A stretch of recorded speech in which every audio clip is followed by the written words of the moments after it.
Why, hello there. I don't know if you've been noticing, but it seems that right now, everything is fine. Yep, incredibly fine. In fact, possibly the most fine we have ever been in the history of humanity. But sometimes we need a little break from all of that and enjoy something special. That's what I have for you today. I wanted to share something that is special to me with you. You see, I can see taste.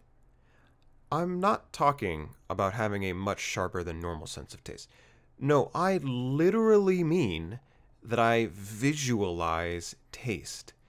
To me, it manifests as a vision or a scene or a combination of memories.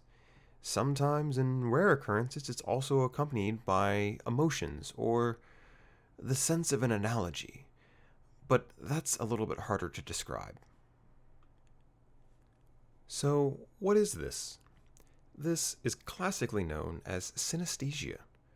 That's the phenomenon where, when one sense is activated in the brain, another part of the brain is also activated.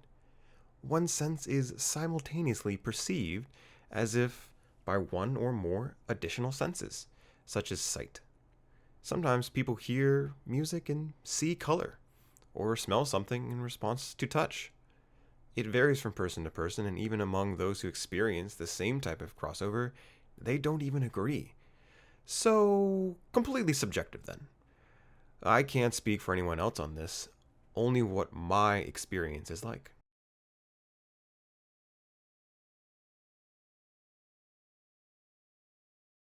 You are probably wondering then, how does it work for me? Well, that's a complicated answer. I'm going to do my absolute best to answer it in the best way that I know how. I'm a very visual and logical thinker, a strong and dominant left brain thinker. But that doesn't mean that my right brain isn't equally expressive. It just got the short end of the stick. AKA, it doesn't get access to the part of my brain that deals with language.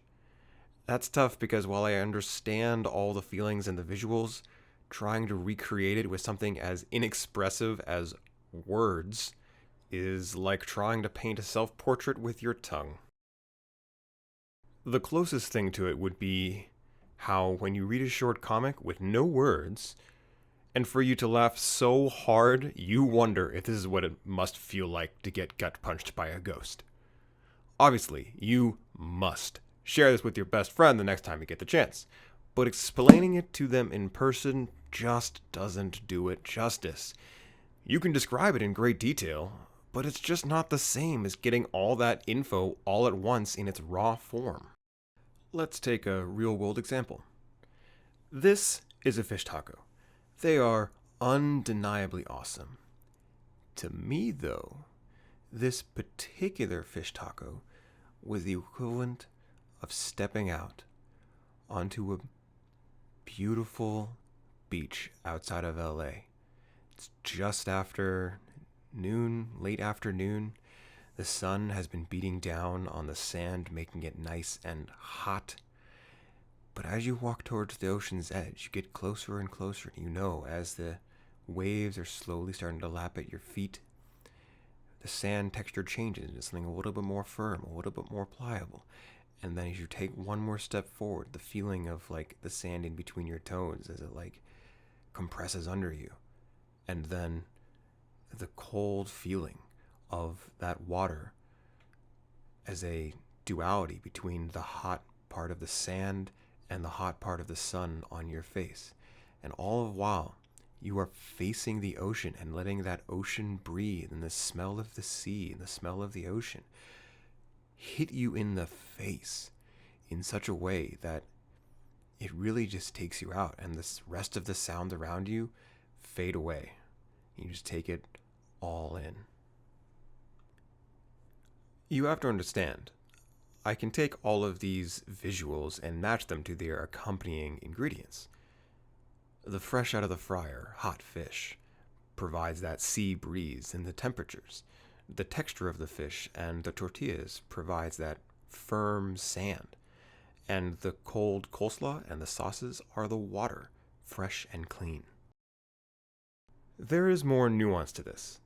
The quality of the dish roughly translates to the level of detail in the vision. Use your imagination for a moment. Close your eyes.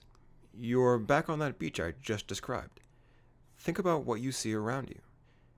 Now, you realize there is a large piece of driftwood to your left. Now focus on it. How is it shaped? Why does it bend and warp in that way? Which parts of it still have bark and which parts have been rubbed away? What do the ends look like? How is it broken?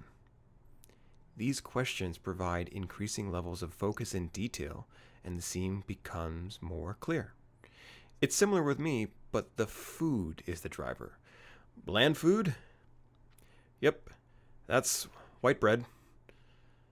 Not much to see here, other than a white pillow that is far past its fluff-by date and left in the closet.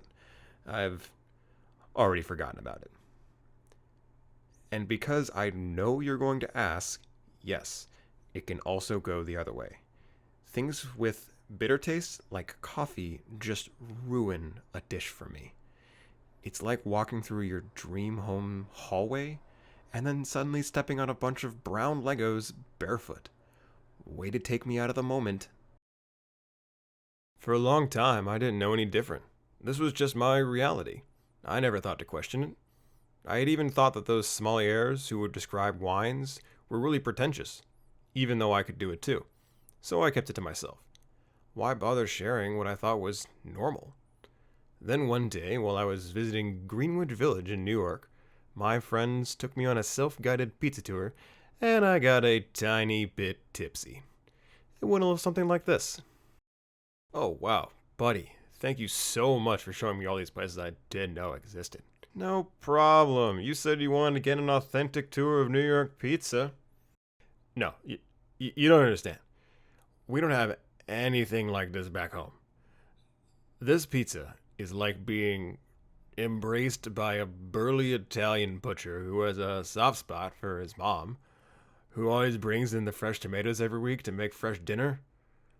Right after working together on their well-worn wooden table with memories of rolling out fresh dough. Some of the flour on both of them gets on me, and I feel the stiffness of the starch in their aprons. What? Yeah, the crust is super thin and has this great crunch, and that seemed to go well with the tomato sauce and the pepperoni. Oh, no. Wait just a moment. We are not going to just glaze over that. What the hell are you talking about with all this Italian butcher and his mom stuff? Ryan, come on. Isn't that how everyone perceives taste? Not at all. I've never had someone explain it like that. Also, my name's not Ryan. It is for this reenactment. Well, okay then. Can't argue with that. But still, I don't understand. Is that what you taste? Well, yeah. You got me extra drunk on this little tour, and I forgot to tone it down. I don't normally like to overshare, but it's hard when the pizza is this good. Bro, I don't know about that, but this is awesome. Has it always been this way? Yeah, I guess so. I've never not known it to be like this. Actually, now that you mention it, that would explain some of the other reactions I've gotten from friends eating in nice restaurants in the past. I thought they were just enabling me. I never thought they might actually not be experiencing what I was. Well, one thing's for sure. I think we have a lot more pizza slices to eat tonight. I want to see how deep this goes. What I'm sharing with you today is just the beginning. No surprise here, but I'm really into food. Once I started opening up this box of higher quality food leading to higher quality experiences, visions, and emotions, I couldn't stop. Last year, I set off on a bucket list. Visit as many high-end, multi-course restaurants as I could, sacrificing whatever I needed in order to complete it. And over the last 18 months, I've done just that. So for the next few episodes, I want to share with you my experiences at each one of these places, going over the highest of highs, the overall experiences, and even the cheap street food that blew my goddamn mind. And if we try some new stuff along the way, even better. So if you were interested in that, what are they supposed to do again? Like, subscribe, hit the bell. Oh, right. Thanks, Ryan.